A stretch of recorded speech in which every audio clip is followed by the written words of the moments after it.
Oh, kind Hello? of. On Okay, occasion. 1, 2, 3. Thank you for coming. We appreciate it, and we really underestimated how many people were going to be here. So this is a fantastic showing today. We know that.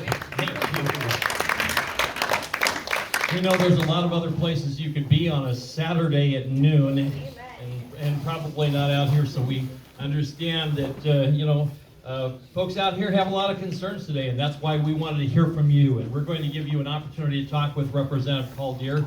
I will say that we only have until 1 o'clock, so I'm going to take the questions as we go.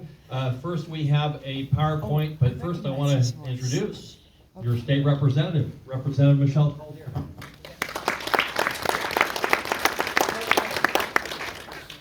Can everybody hear me? Yeah. Okay. So, first of all, I am State Representative Michelle Caldier. I have been serving since 2015 in the district, and I wanted to give like a small PowerPoint presentation on the budget because that is where I'm getting a lot of questions on the budget, and I've gone across the room and introduced myself. I see a lot of people with signs having to do with federal issues, and just keep in mind I am your local state representative, so I'm in Olympia. A lot of the things that are going on a federal basis, I'm not able to vote for those things. I don't have much influence on them. That would be something to bring up with Representative Emily Randall, who is your congressional person, as well as Patty Murray and Maria Cantwell. But you're more than welcome to be here and show your signs and do whatever it is that you want to do, as long as it's polite. And I just want to give like about a 10-minute presentation, and then we'll open it up to questions, okay? So, let's get started. No, in the name of humanity, we refuse to accept a fascist America. We demand the Trump fascist regime must go. Okay. Now is the time when we must rise up and act to stop the consolidation of Trump MAGA fascism. And a lot of people here and around the world who refuse unlawful and inhumane orders. We must fill the streets and town squares in rising numbers, not stopping until we become millions, not relenting until this regime is no longer able to implement its program. In the grotesque form of Donald Trump republicanism, his vicious conglomeration of Nazi saluting strategists and shock fascist troops, a fascist regime has come to power. They have learned and hardened from the last 8 years, and they are on a sure path to remain The town hall is supposed to be Sir. for everyone, not just you. We would be glad to give you some time, but let's be respectful here. And jolts. Each second shatters I am so lives. sorry, Yeah. but everybody else has to. There are other people here who want to listen and hear, okay? Sir. We may wind up doing, if we have Sir. people who are just. Thank you for standing up, sir.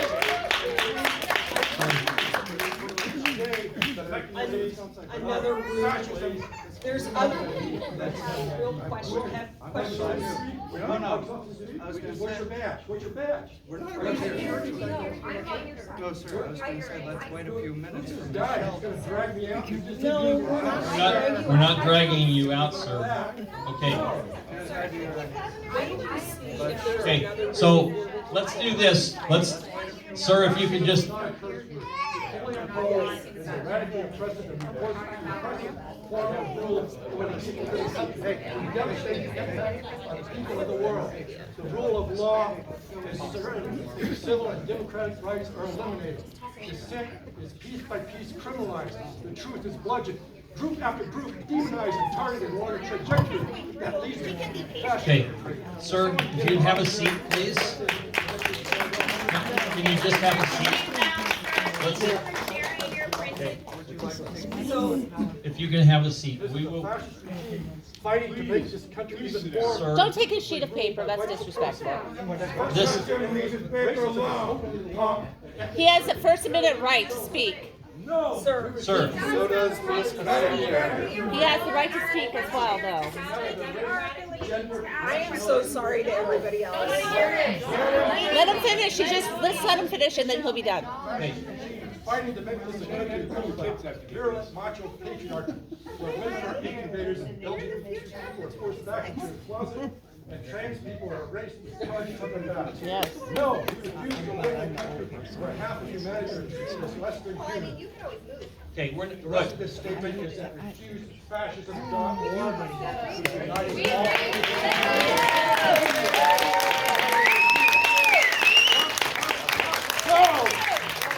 Thank you, sir. Thank you. Okay, we're gonna try this again, okay? So, thank you, and I will be glad to recognize each of you if you have something to say, but please let's do it respectfully and in order, okay? So let's please call this back to order. Representative Caldier.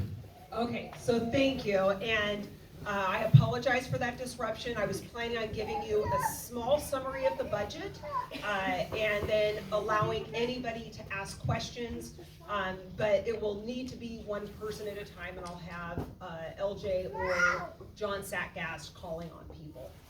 So I did want to give a breakdown, so it's very interesting that we talk about, you know, fascism and everything else, because I deal with Washington State, okay? So you can hate what's going on with the federal government all you want. I am not in the federal government, I'm in the state government. It's here too. And it would be very similar to people being angry with what's going on in the state government and deciding to scream and yell at the city council members who do not have the ability to vote on those things. So I'm just laying that out. But they should know But it how starts we at the do. bottom. It starts at the bottom. So in Washington State, there is a Democratic supermajority in both the House and the Senate. And then the governor's also a Democrat. Now, coming in with the budget, I don't know how many of you guys heard the new Governor Ferguson's inaugural speech. Did anybody listen to that? Yes. What I will say is it was very refreshing because the governor said that he was not willing to support a budget that was not balanced. In the past, the revenue forecast, we had overestimated how much money we were going to get back. We have estimated 4.5% returns. We had not been getting 4.5% returns. We've been getting 4% returns. In addition, there was a lot of programs where they started off small dollar amounts, but then had what's called a bow wave that was not anticipated for, and there was no dedicated funding. So the governor said he was not going to support those things. He was not going to support an increase in taxes unless they were absolutely essential, and that he was going to look at managing our finances before asking people to pay more money. The other thing he did say was that he was going to put parameters around the governor's emergency powers, and unfortunately, those did not pass in the legislature. However, to his credit, he came back and said that he was going to self-impose restrictions on himself if there was an emergency. So right now, after he gave the inaugural speech, the governor or the Speaker of the House responded by saying he was no longer allowed to bring guests into our wings. They did not like him not going lockstep with the party. And on top of that, they passed a rule in the House that they would end floor debate with a simple majority, which ended a 132-year rule so that they could shut out Republican voices. So, next. Yes. So, I will tell you, there's problems with both parties. Yes. No, that's true. And I think that for people who've known me, I have been heavily attacked by my own party. And you guys have seen it, the people who actually live here in the district, and have seen all the nastiness that I've gotten from the Republican Party, because I refuse to go lockstep with them. There's also issues with the Democrat Party, and there's quite a few of my Democratic colleagues who also feel the same way that I feel. I feel like there's something in between, and that unfortunately that we need to get grown-ups in the room who are willing to put their differences aside and actually work on the issues and anyhow. So revenue growth. So a lot of people have asked me, they've said, you know, so where does the budget come from? Like, where's this budget deficit? And do we not get that much money back? are we not getting as much in taxes that we wanted? So we have had revenue growth every single year for the last 14 years. So it's more than doubled since 12 years ago. And I don't know if your salary's doubled in 12 years, mine hasn't. But take that into context. The blue area is the area that we get from the federal government, as well as dedicated, a couple dedicated accounts. So the majority of that is federal dollars. The red part is what we collect from state resources. So we are heavily dependent for some of our programs on the federal government, okay? So, where does the money go? Okay, so where of all the money that we spend, where does it go? Our number one priority, because what you have to understand is that the federal government has certain obligations. One of those is immigration. One of those is, military, right? And foreign affairs. Our issue is our number one paramount duty is funding schools. That is our number one paramount duty. And so it eats up a huge chunk of our operating budget. It is almost half, that with higher ed. Higher education is not a federal requirement or a constitutional requirement. It is something that's considered extra, even though it is very important. And then, you look through and these are some of the other services that we provide, but that is where the dollars go, okay? Now, what do we get in revenue? So, the sales and use tax is about half of the money that we get in. And what a lot of people will say is that we have the most regressive tax system. Well, we do have a very regressive tax system. What I will tell you is that there has been one party who has had full control for the last 30 years, with the exception of 1 or 2 years. And I am very willing to come to the table and say that we should redo our whole tax system and look at what would actually be fair. But I am not a fan of just taking our existing tax structure and then just adding more taxes, because it's not going to change much. And if you look, the business and operating taxes, because a lot of people just say, well, the businesses need to pay more. Well, that makes up a huge chunk of our income that we have, revenue that we have coming in, and a huge chunk of that is off of small businesses. So when people say we just need to tax those businesses, the majority of those are small businesses that are struggling to stay afloat as we have it. And it goes, that B&O tax goes off the top of what they collect, not how much after they pay their employees and everything else. And then you've got property taxes, and then you've got a couple other small taxes. And if you look, I wanted to point out, there's a small little section there where it has lottery and cannabis. And how many of you guys were told when the lottery bill got passed, then the lottery initiative got passed, as well as the cannabis initiative got passed, Right. that money was gonna go to schools, Yeah. right? Everybody's Well, told. if you look at how much it collects and how much we spend on education, it is a drop in the bucket. So that was not completely true. It went, it goes and it's put into the general fund, and that goes to help pay for schools. But that is just, there's no way that that's gonna pay for everything, right? So, anyhow. The next one. Okay, so this is what I really wanted to show people. And this is what I think a lot of people are very concerned about, because, and I'm also very concerned about what would happen if our federal dollars were cut, okay? So if there's a couple programs that we have, and some of the money that we get, where we could easily backfill that. So for example, the money that we get for our schools, okay? That money is only 7% of the money we get for our schools comes from the feds.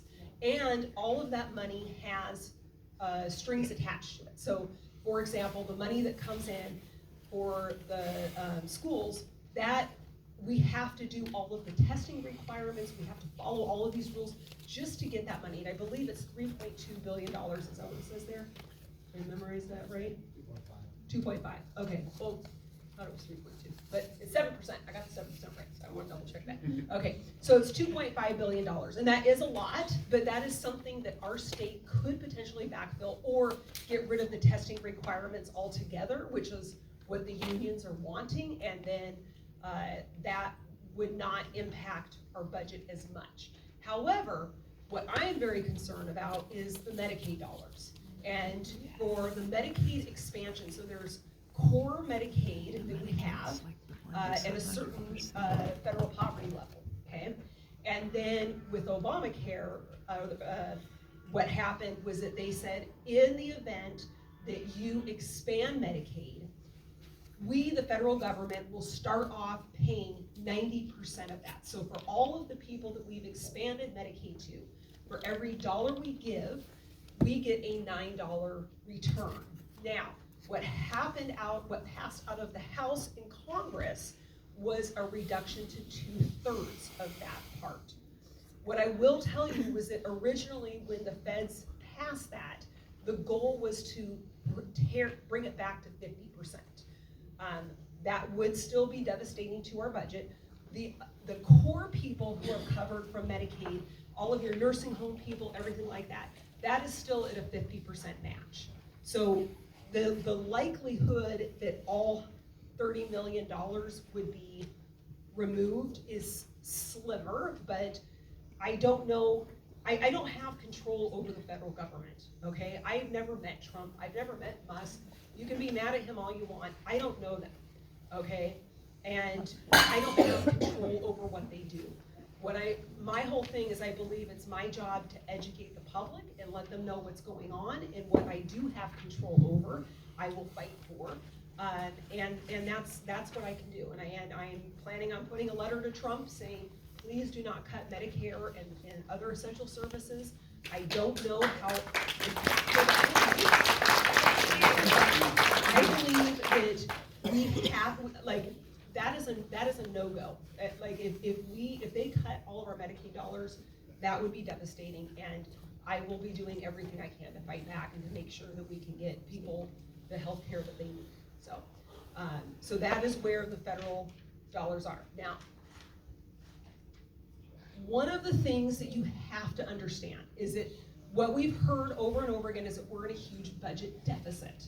Now, the actual numbers, if we have no additional spending, okay, so we would be facing a $6.7 billion budget deficit if there was no additional spending, okay? So the $15 million or billion dollar budget deficit includes additional spending, okay? So Governor Ferguson has gone through and put forward about $4 billion of cuts. So we're looking at a little over $2 billion, I think it's like $2.2 billion left over, and that's over a 2-year cycle. So when you're looking at a $176 billion budget, $2.2 billion is not too far off, okay? The other piece is that you gotta realize that there's a lot of spending that I don't think that the public wants. So for example, we had a bill pass out of Appropriations Committee where, you know, granted it was only $225,000 to set up a new art program, but this art program, the whole basis was to allow poor people to get a loan from the government so that they could buy $1,000 to $12,000 of art. And I said, wait a second here. If you're poor and you can't afford art, you don't buy it, right? Like I can't afford $12,000 of art. Why are we, the government, giving them a loan so that they can go into debt for something they can't afford? What the heck? And that bill wound up dying, but that was one of the bills that was put forward. I don't think that's essential. Another one is we had created a program for people who were affected by redlining, that if your family had lived here during when Washington State did redlining, and I believe it was, what year? 1978 or something like that. National redlining still exists. So, well, there was laws that were put in place so to end redlining. Anyhow, there was an effort to pay back reparations, and there's a program called the Covenant Homeownership Program that gives upwards to $150,000 loan for people who could have been affected, their family could have been affected by redlining. And then we had a bill this year that instead gave it as a grant. So the average person got $120,000, and this would be, instead of a loan, it would turn into a grant. That did pass off the House floor. And it very well may be that some people are happy with that. I will tell you that when some people are looking at having to have their property taxes go up, I always look at all of those people, because just because someone is in my office and screaming and yelling at me, I give them the same vote that I do for the woman who's at home and can't get to Olympia. Like, everybody is equal to me, and it doesn't matter to me if you're a Republican or Democrat. I personally believe your voice is equal. But these are the proposed taxes. This is just for the operating budget. This doesn't include for the transportation budget with the road usage tax and the sales tax. I also want to point out, so we've got the sales tax increasing upwards to 1.3%. We have medical insurance tax, which would increase your premiums. We have property taxes going up. All of these are regressive taxes. All of these were supported by Democrats. So when they come in and they say, oh, we have the most regressive tax system, that, I'm sorry, but most of the regressive taxes have been supported historically from that party. So it's very disingenuous. And I personally believe if you want to sit down and tick off everybody in our whole state, just like we did with McCleary, I'm more than happy to look at what a fair tax structure would be, but it should not be just simply adding more taxes that are regressive to our existing regressive tax. So that is basically, because I didn't want to take up the whole time talking. I want to hear from you, but I wanted to give that as kind of a general layout, and then I'll have John and LJ calling on people. Please be respectful. I understand that you guys are very angry, but I don't know if your anger is necessarily should be directed towards me. You can be angry at me all you want, but I also want to make sure that there's people who are here that have other issues that want to talk about them. So please be respectful. We're going to start with this lady in the front here, and I'll give you the microphone. Thank you.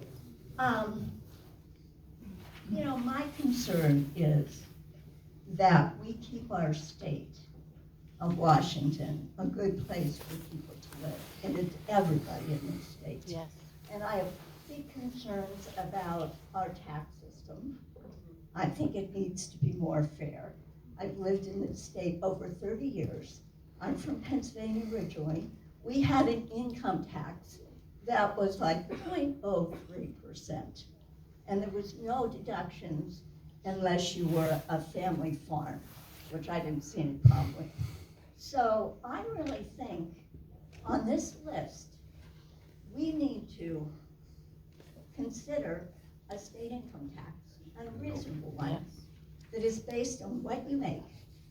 And I do think the estate tax needs to go up, because I think that people that are worth millions and billions of dollars and were able to accumulate that money through living in the USA and in our state need to pay a little more of their share. Here, here.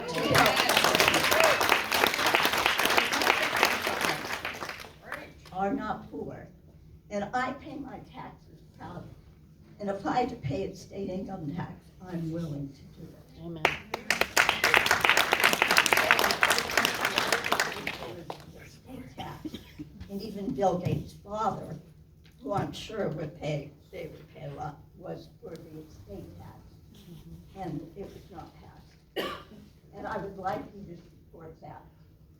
And now that you told us about all the Democrats that are for these regressive taxes, well, I think we all need to be informing them of what we believe in, a more fair tax system. Because I think it's important that we take care of the people in our state that are in the bottom. Absolutely. You're right. Thank you. So I will tell you that right now that there are no viable options for a state income tax on the table. these are the taxes that I listed are the ones that are currently viable.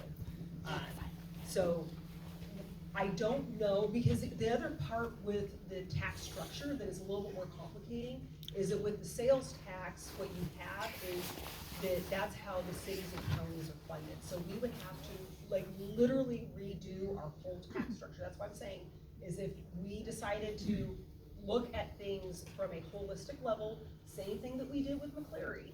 Like, I was part of the whole McCleary discussion, and I would be more than happy to look at any tax. But right now, there is no option of eliminating other taxes, and that's why I'm like, well, we're not gonna just implement a new a state income tax. The other piece too is our Constitution says that it has to be equitable. So you can't have a graduated tax, state income tax system in our state.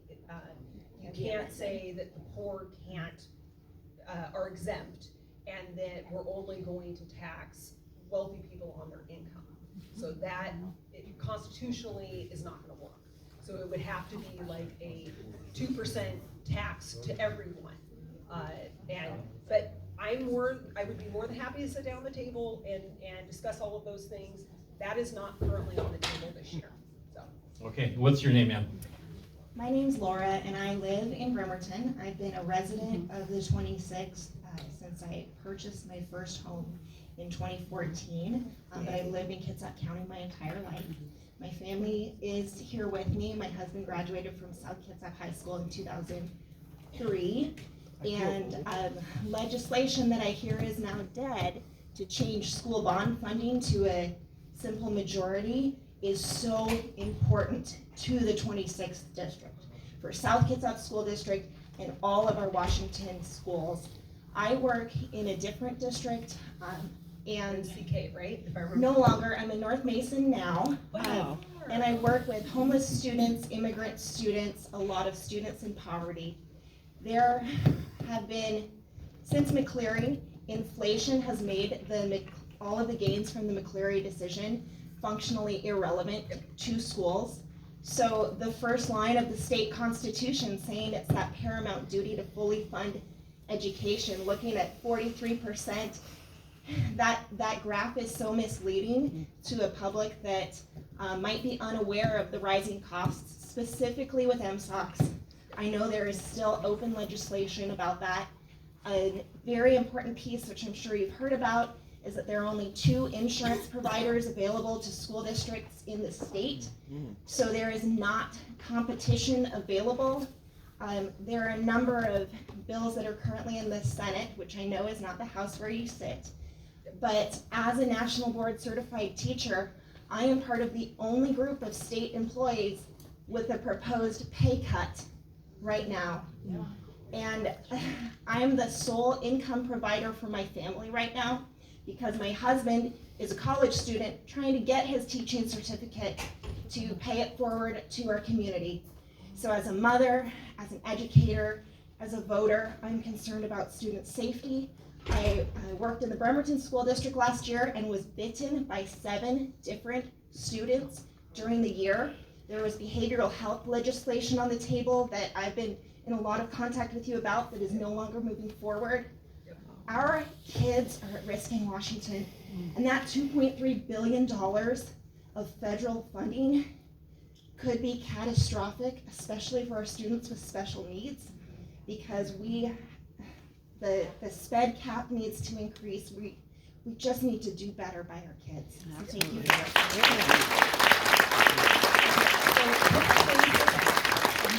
You are absolutely right that MSOC has not kept up with things. So when I first came in, I had teachers that reached out to me. My best friend teaches at South Kitsap. She's in my ear all the time.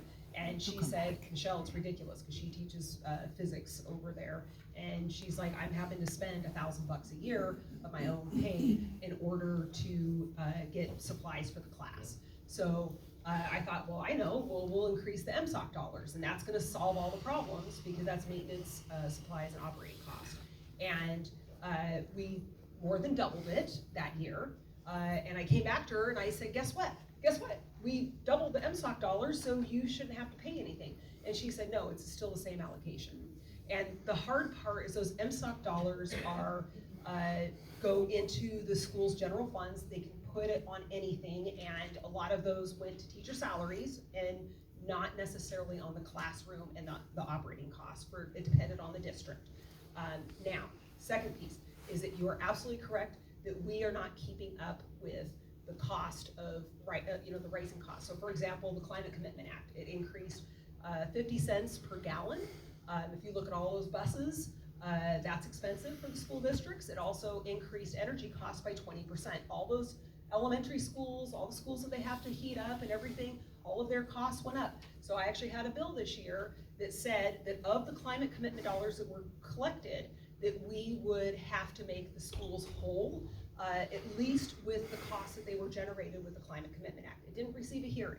It still may be on the table is how to pay for those MSOC dollars, because a lot of the projects, I think 90% of the climate commitment dollar projects have no carbon reduction costs, or no carbon reduction efforts. So a lot of it went to like, pedestrian walkways and bike paths, which are fantastic. And I said, how on earth is that gonna save the environment? And they said, well, because if we build more bike paths, more people are gonna take their bike to work instead of driving. And I said, I don't know if that's how that works, but I don't control the place. In Denmark it works. Well, Not right there works. I don't think it's gonna work here. I think that there's a lot of people where they have to drop off their kids at school. They live farther than the school is, and I just don't think that that's a realistic thing. And it rains all the time, just saying.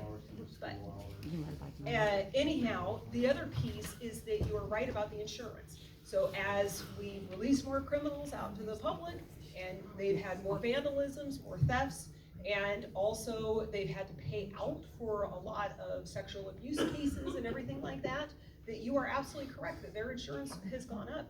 We need to make the schools whole. So I truly believe that that is, that is our paramount duty. Just so you know, the federal dollars would not necessarily, those are not special ed dollars. And special ed is a basic education part. So during McCleary, they said basic education, they listed out what it is. Part of that is special education funding. I have been a staunch advocate every single year fighting for special education increases. And they're going up again this year, but they're not to where they should be. We need to take care of our special ed kids. But thank you for everything you do for our community, and I look forward to having your husband be there too. So thank you. All right, we have a lady here and a lady over here, so we'll start with this thing. Hey Michelle, we met before. My name is Laura Osborne, and I'm a social worker that works with families and children in Child Protective Services. And I am here to ask you some questions, some of which you've talked about today, but I'm curious about the plans to balance our budget on our safety nets that are there for our most vulnerable. For instance, we're talking about closing rehabilitative centers for people with disabilities, basically evicting them, and that's the only home that they've ever known, and that's where they receive programs, and sending them back to the communities where there isn't the programs in place to handle what they need for supportive living. And that's why they're there in the first place. We're looking at closing wards at Washington, at the Washington State Hospital. And that place houses people who really need to be there and not in our communities. You just talked about releasing people out into the streets. Well, these are people that really need the programs that they're receiving. And they're talking about cutting funds, and I'm already seeing impacts where I'm not allowed to help the families in the ways that I have been able to help them before, providing them critical programs and critical goods, because we're at a freeze. And this year, our contract's up for funding, and there's even been talk about not funding that. We have not enough people doing the work. We're not able to meet the mandates, and if we are not there, our safety net is not there, Washington State isn't going to be that great place to live. So I'm really concerned that we're looking at balancing the budget on the backs of the people who need the services and the programs most. Do you work for DCYF? I do. Oh yeah, no, that agency is the worst. I'm so sorry. No, the previous. But I'm not here as a representative of DCOF, and I just Right. want to make No, that clear. no. I'm actually here as a representative of my union, Whoopsie. Oh, I'm also a whoopsie member myself. I sat in on some of your endorsement interviews. Can So- you guys say what So it's the Washington Federation of State Employees. So I will tell Fine. you, for our state treats our state employees the worst. I am so sorry that you are, what you're dealing with. I totally disagree closing those. I assume you're talking about the one, I was spacing on the name, but one over in, it's like right near Auburn. You were talking about Rainier and Yakima Valley schools. Yep. There are wards closing at Western State Hospital. Yep, There are bills to outsource family reconciliation services. All of these things are, yes, my upper management may not always know how we do things boots on the ground, but these are also things within your purview as well. Yes, no, I am totally opposed to closing those. There has been efforts to take, because our current Speaker of the House, you know, I've gone round and round with her, but there is a belief that the people who are in Western states can be housed more safely in a community environment. Same thing with the people who are on McNeil Island. So With no programs put in place first. Yep, you are absolutely correct. It is awful, and there is a reason why they were there to begin with. They are already very abusive to staff, so they're like, well, I know, instead of having all of these horrible cases reach the press, let's just release them out to the public, and maybe that's the reason why they're acting that way. And I'm like, no, they're severely mentally ill, and they committed serious crimes, and they're a danger to the public. And we need to figure out what to do. And same thing with the sexually violent predators on McNeil Island. There's also an effort to put those out into the general public. So I am not supportive of those efforts. As I stated before, I'm in a super minority, and I'm doing everything I can to preserve those. In all honesty, the crazy part that I never thought would happen is that Bob Ferguson, of all people, is quite honestly the same person in the room with the budget discussion. So we are leaning heavily on him to, and I think that WFC needs to be doing that too, to preserve some of the things. Bob Ferguson inherited some very broken agencies. DCYF is probably the most broken, in my opinion, after dealing with them with all the foster care issues. If you look at how many babies are dying from fentanyl, going back to the parents, and it will take time before that gets better.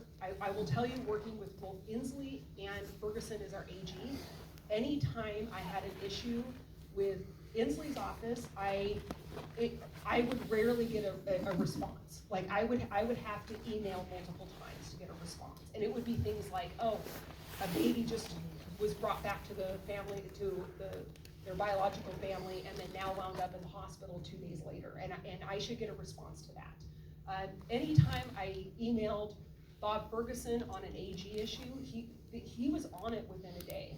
So I have hope that he can help fix some of those government agencies. It will take time because he inherited some serious issues. Well, you need to know it's gonna cost more than just those programs. Oh, I completely agree. I completely agree with you. And I will talk with, you know, your lobbyists and everything to see what we can do. But I appreciate you saying something. And thank you for sticking in there, because I can only imagine how hard that is, because I'm also frustrated. When I was a foster parent, I was very frustrated. We have 3 ladies over here and 1 gentleman over here, and I'll pick up the rest of you in just a moment. I can't remember everybody. Hi, Representative. It's Tiffany Mitchell. It's nice to see you again. I wanted to first at least express my appreciation for the fact that you have stated that you don't support the Medicaid cuts, and that you actually intend to publicly send a letter to the Trump administration, so like asking for them not to do that because of how important that is. That's incredibly important. I also appreciate the acknowledgement that, you know, while you're not the federal government, and you know, that's something I acknowledge as well, I think there is a point, though, that we have to now look at our state government to try to fill the gaps that those federal cuts are actually going to create. And one thing I am terribly concerned about as well is with all the seismic activity in this region, out of the University of Washington, the U.S. Geological Survey basically monitors seismic activity between here and Oregon.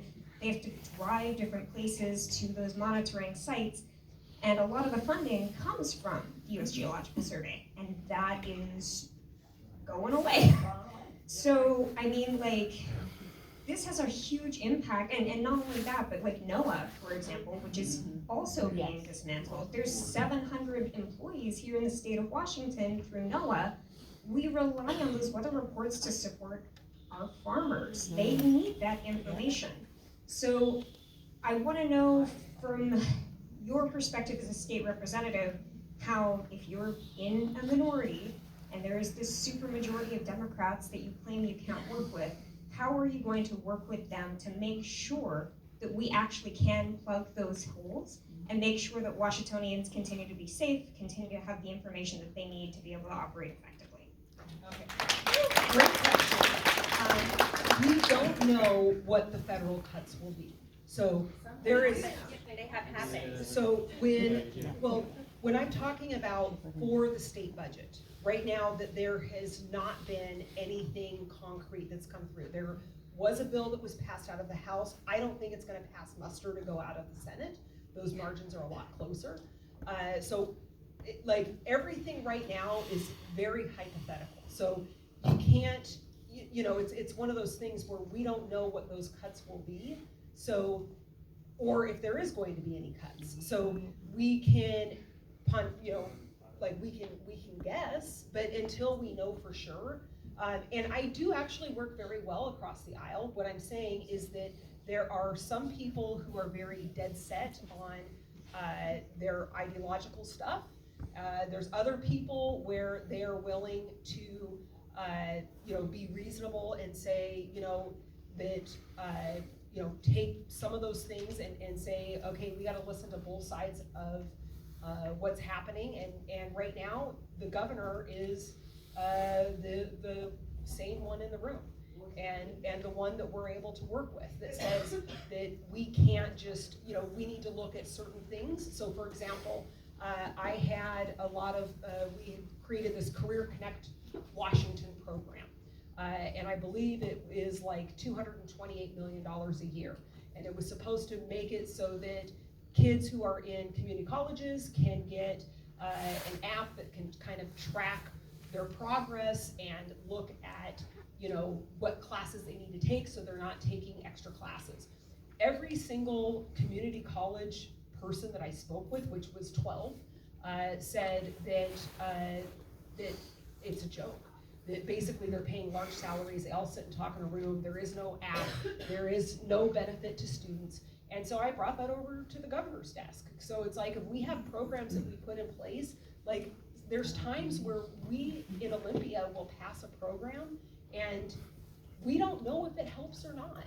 It has a great title, and that we need to look at whether or not it actually does what it's supposed to do. I appreciate that, but the U.S. Geological Survey stuff is happening. Like that stuff is happening right now. And I will tell you that if it's a federal program, that even though it impacts the state, those are not part of the discussions on a state level right now. It is mostly whether or not, I'm just letting you know. But they should I'm in be. appropriations, I'm in that budget committee, so those are not part of the conversation. But they should be. be part of the That's, I agree, but what I'm saying is that right now, they're more concerned about the federal dollars that we're going to lose that impact the state budget, like directly. So that is more of an indirect thing, and I think that there may be things that we have to come up with as time goes on, because everything is changing on a federal level on a daily basis.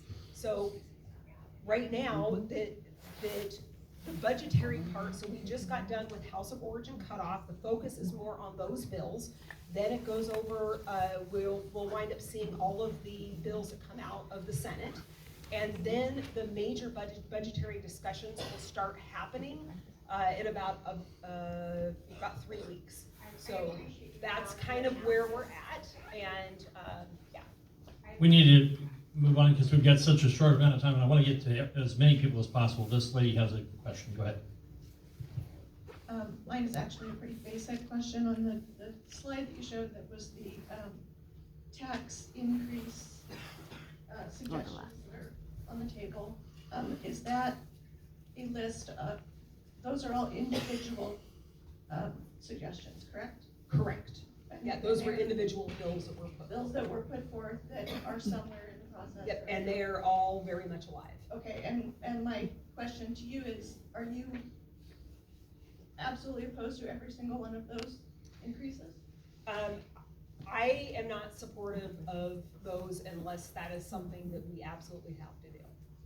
So right now, I am not convinced that we need to increase more taxes, and I don't know if, and most of those are to help pay for their bills of new spending, because, you know, there's certain things that are, you know, people want, like different legislators want, and so then the speaker will say, okay, well, you need to come up with a revenue source. So they'll say, okay, fine, we're gonna tax each new device $2 a device, and that's what we want for our new program.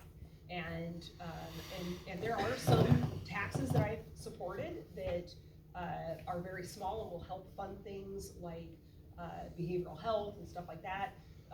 But overall, I'm looking at the budget as it sits, and I see some of the, to me, that they are ridiculous spending things that are coming through, and I'm like, you're not very serious on our budget. So if you're willing to put forward a program so that poor people can go into debt to pay for $12,000 of art, that's not a serious conversation to me. I don't think that's what the public wants, and we need to do everything we can to protect the essential services, to take care of our elderly, our disabled, to make sure that we're fully funding our schools, and you know, before we ever look at more spending, and before we ever look at additional taxes. And just to come up with that, is if there were some of those taxes that were brought up as not a part of some expenditure that you don't agree with, are there any on there that you would see as possible good income in revenue?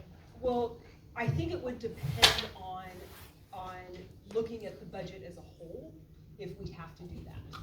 I don't think that what's interesting is that, you know, believe it or not, you guys, and I know there's a couple people in the room who email me on a regular basis, and LJ and I do a very good job of, you know, responding to people and reading those emails. I feel like those emails are very, you know, they get a good level of what the people want. I feel like it's my job to do what the people want. So even if there's something that I disagree with, if that's what the public wants and that's what they want for me to vote, I will vote that way. And if that's how I believe that they would want me to vote. Overwhelmingly, people have said they do not want more taxes, that they're struggling to stay afloat. I need to listen to that, and I think that if it came down to it and we were short with, you know, a small percentage, and there was a small tax that we could do so that it would help make sure that we had funding for mental health or something like that, and we actually did, you know, looked at some of these programs and truly, you know, looked at whether or not we should keep them going, like Career Connect Washington, and we decided that you know, we did thorough things like that, then yeah, I would probably support that. But my whole thing is that we need to look at those programs first before we start asking people to pay more money. Okay, we've got a gentleman here. Give us your name. My name's Bruce. A couple things. Thanks for being here. I know it's tough to stand in front of a bunch of people. I'm used to it. So at first I had a point of clarification. I think that if I understood correctly, you were talking about health insurance specifically, right? No. Okay. School. Oh, okay. Yeah. All right. I just want. Okay. So actually, I wanted to ask you about this also. Back last year, the election last year, there was an initiative to repeal a capital gains tax, and tax affected about 4,000 people in the state. Like, that's about 0.0005% of the population. That's a pretty small number. So I'm looking at that, and before I say anything else, is that an exhaustive list of the things that have been proposed? Oh, no, there's more. There was actually 4 pages, and I had, John gave me 4 pages of all the proposed taxes. I just summarized out. There's even the road usage tax charge, there's the gas tax that are coming up. That's for the transportation budget. The interesting part with the capital gains tax is that we had anticipated that we were going to get a whole heck of a lot more money, and guess what happened? People left the state, and we didn't actually collect that much money. So, you said something earlier, something about the, by Constitution, in this state, there's something defining about how we can implement a tax, like an income tax or something like that, and that it had to be equitable, it couldn't be like staggered in tiers, is that what you're saying? Yes, it has to be a flat tax to everyone, which is why it hasn't been proposed. Okay, but a flat tax, by definition, is not equitable. I mean, not literally by definition, it is factually not equitable, because as a percentage of income, that makes poorer people pay more than the rich people. It's factually not equitable. Sales tax is equitable. Oh, no, I definitely don't Right. agree with that. So my whole thing is that when they did the state constitution, it was over 100 years ago, and so that was already set in stone. And so same thing with, making sure that fully funding education is our paramount duty. And it also has, we also need to make sure we have protection for crime victims, which we don't do. So, but that is the issue. And like I said before, if we want to sit there and redo our whole tax structure, I am open to that. But not adding more regressive tax into the tax structure. Well, I am in agreement with not adding more regressive tax measures. I was curious, and maybe these are just the ones that maybe got the most pro sign-ins on the legislative page or something, but I was curious why there's not just a straight-up wealth tax on there. I mean, if there are 4,000 people in this state that would have been affected by that capital gains tax, I mean, that's that's a lot of people who are making a lot of money off of the rest of us. There is a wealth tax that does be proposed, and I think that one's dead. You want to bring it back? So, well, it just so happens that I'm in a super minority. I'm just telling you, the super majority decided it was dead. So I'm just saying that I'm not the one that. Stop making it an us against them. Can you just collaborate? Or That's could the you tell us problem. what their problem was with it? There's people in Olympia who have more power. It's the speaker, it is the governor, and it is the head of the Senate. Those are the people who have the most, that is how it works. It's true. Could You are a explain what representative. their You're supposed to be problem was representing with it? us. I mean, because I didn't hear of that. And I am doing that. Could you tell us what their When you argument keep on making was? excuses, we're not representing you. I was told that it was dead. It may get resuscitated. Anything that is a tax is alive until we end session. I was told that it was dead, so that's why I put up the ones that were, what I was told were still very much alive. So that's why I put those ones up there. I can go and I can talk to some of my colleagues, but I was told by the majority of them that the wealth tax is dead. So you also have to realize that there's very wealthy people who live in the Democrat districts. So they represent some of the more affluent areas, and those are their constituents. That's in the Republican Party too. Okay, well, I'm going to thank you. I'm an educator, and so I watched the debate about the amendments, about the change to the Parents' Bill of Rights, and I did agree, actually, with one of the things, the Parents' Bill of Rights, I think it was, it said that a kid couldn't be removed from the classroom for more than about 10 minutes or so. As an educator, that has had really, really bad effects. And you stood up and you did say that, you know, you learned some things from the consequences you got, and I do understand the opposition to that. I mean, it can affect minority communities badly when they're removed from the classroom, but I mean, when we release criminals, you know, to go shoot more people, I mean, yeah, we don't want that. So, I mean, anyway, thank you for speaking up to that. Thank you. Question back there. Oh my God. Oh no. Okay. Oh my God. Oh no. Oh no. Is he okay? Okay, great. Have him sit down. Can you have him sit down, please? No, sit down.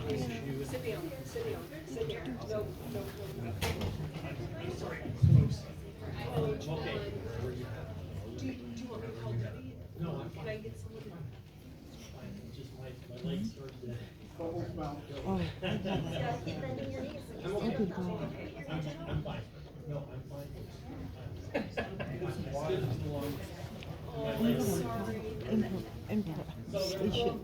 LJ, can you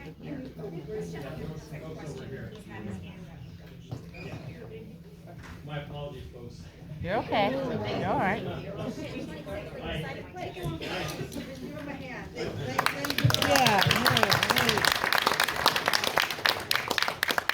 I broke my ankle 3 years ago, so Hey, I stand yeah. too long. No, I feel that. It takes me to care. So I didn't expect that. Thank you, sir. Thank you so much. I'll try to be quick. Thank you for being here and answering questions. I just have kind of a similar question around, you know, when we talk about the fully funding public education, what that looks like, and we recognize that when I hear you, you know, having being bitten in class, and I really worry about our students, our special education students, right? And we understand distinctly that yes, our state does provide funding, right, to fund that, but it's not fully funded. It's not. And that it really relies on student enrollment, and it really relies on individual districts to use levies to fill those gaps, which is in itself inequitable in terms of how large school districts are, the wealth of an area, all those distinctly. And I did was able to read that you do attribute, you know, people not returning to K-12, you know, K-12 after the pandemic. And I just want to share, I would love to know what's being discussed to be prepared for the, because you know, our federal government does ensure that IDEA laws are followed and and that oversight is provided. Kind of what's being discussed to swoop in and help, because these cuts will happen, right? And they do disproportionately affect those students, and we're already seeing that in just how services are being provided already, and they're struggling. But anyway, thank you. So thank you for that question. So the federal government doesn't pay much for special education. They do give a little bit for districts who are heavily impacted from the military, like Bremerton School District. One of the other problems is that the way that the state funds special education is they give the same dollar amount if a kid has ADHD versus if they have cerebral palsy, which I think we can all agree that a kid with cerebral palsy needs far more interventions. Oh, is John standing up? I'm okay. Sit down. No. If anybody sees him get up, tell him to sit down, please. Okay. I am not having you fall twice. Okay. Okay. I love you way too much to have you fall. We have incrementally been increasing special education funding. We never fully funded it to begin with. Even after McCleary, we were supposed to. We should have, I mean, that should have been our paramount duty. And I have worked with one Representative Paulette, who him and I have been leaders with getting more education funding. It has been an incremental increase. One of the problems too is where parents are removing their kids from school. Those children tend to be the kids that aren't special needs, because parents who have special needs kids, they don't have much option. They really don't. And so because of that is more and more kids who are not special needs are leaving the school districts. The kids who are remaining have a higher percentage of special needs education. And we need to do our job to take care of those kids. And that should not be cut. I don't believe that the federal dollars will affect that. The federal funding for education will affect that because we're not getting much money from them for that to begin with. The money that we're getting has strings attached, like I said before, and that is with the testing. So my gut feeling is if we do not get the federal dollars for education, they'll just eliminate the testing. The teachers union has been wanting that for years. That would probably save about $2 billion in our state, and there wouldn't be much of a budget deficit there. So that's what I think will happen. It's hard to tell as the conversations keep going. So. Thank you for that input, and I always like to just always share that I actually experienced here in R26 that it's actually the parents that are removing their children who have special needs, and because we're not able to meet those needs. Yep. And those that are 100%. remaining, they have the choice because we experience not a lot of choice to have a child with special needs because places that do require obviously tuition, they can keep you out. Mm-hmm. And we experience that here in our district, which is very wide, right? We go all the way to Dick Harbor and back, and so I just want to believe that. I look forward to knowing what you are looking for. Thank you. Sorry. Thank you. So we have just two last questions we'll pick up here, so. Good afternoon. Thank you for convening this town hall. I appreciate it immensely. I am a newcomer to the public arena. Once again, thank you for doing this. You should get an applause at this point.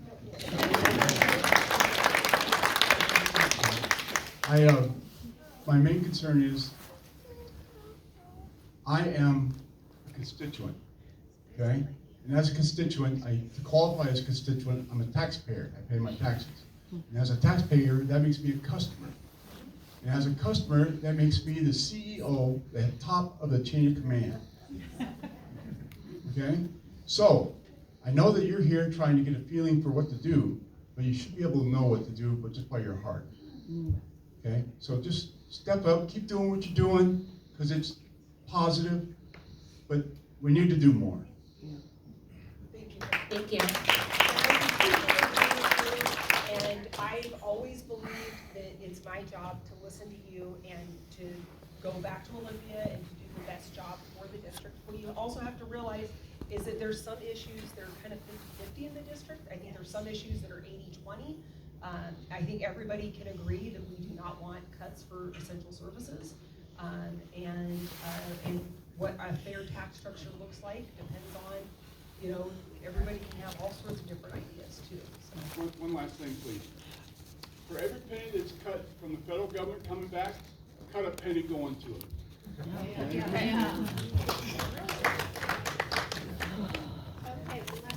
Hi, thank you so much for hosting this today so we can have an opportunity to speak. My name is Maria. I live here in Port Orchard. And you said something earlier, you don't have a lot to say about what's going on at the federal level, but you do stand with a party that's voting to make cuts to federal benefits that is going to negatively impact us at the state level. Yep. So I am a United States Navy veteran. And I am here to tell you that the administration is saying that veterans' benefits are not being negatively impacted. That is a lie. I am also a federal employee.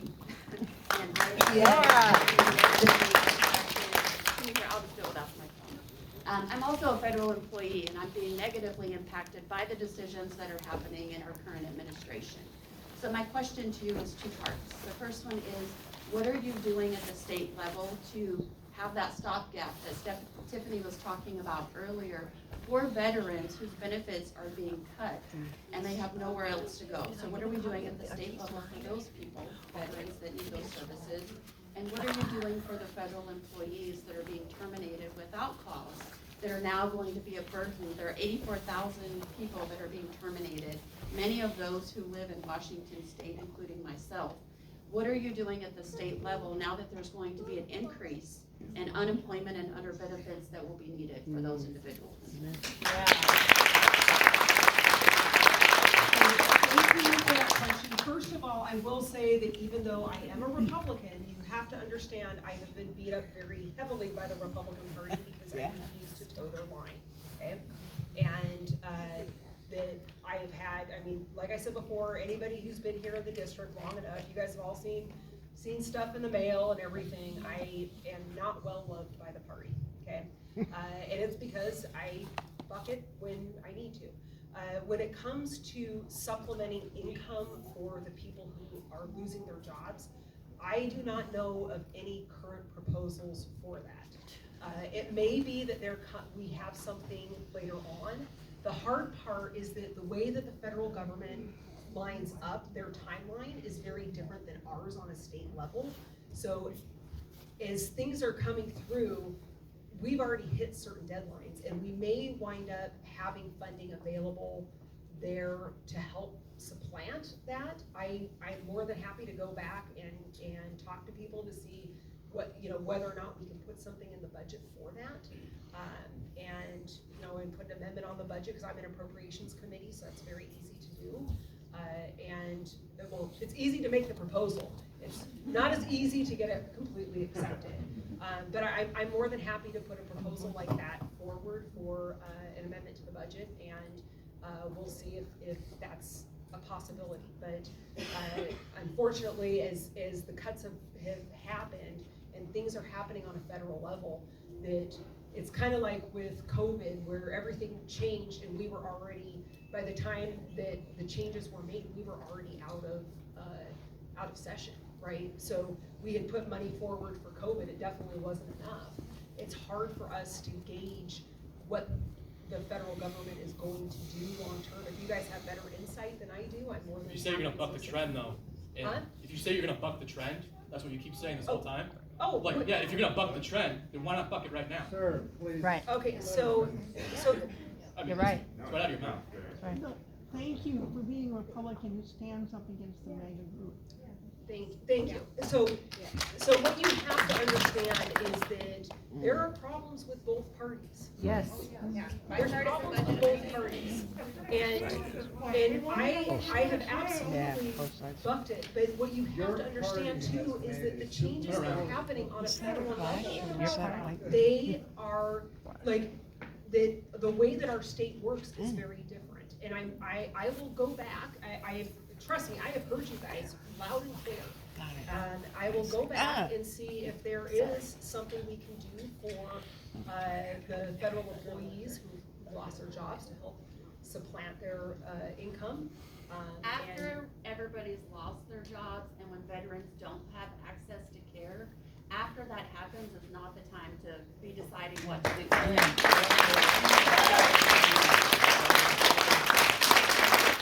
I appreciate that.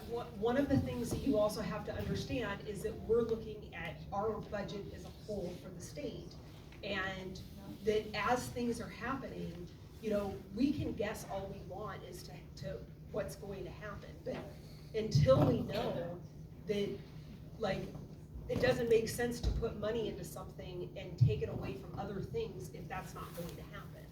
So that's kind of part of the discussion, and I will see what I can do to get funding for those federal employees, and I appreciate everything. Trust me, I share your guys' frustration, and I will do everything I can to help fix some of those problems that are happening on a federal level, and I will do everything I can to fight to make sure that we're not losing essential services for people, and that we're also not making it so it's more expensive for the people who are struggling to live.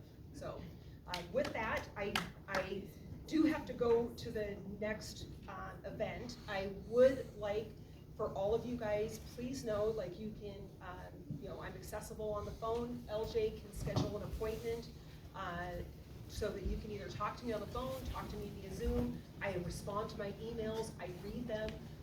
So please know that I'm listening, and I will do everything I can to make sure that you guys' voice is being heard on all of you. So thank you. Goodbye.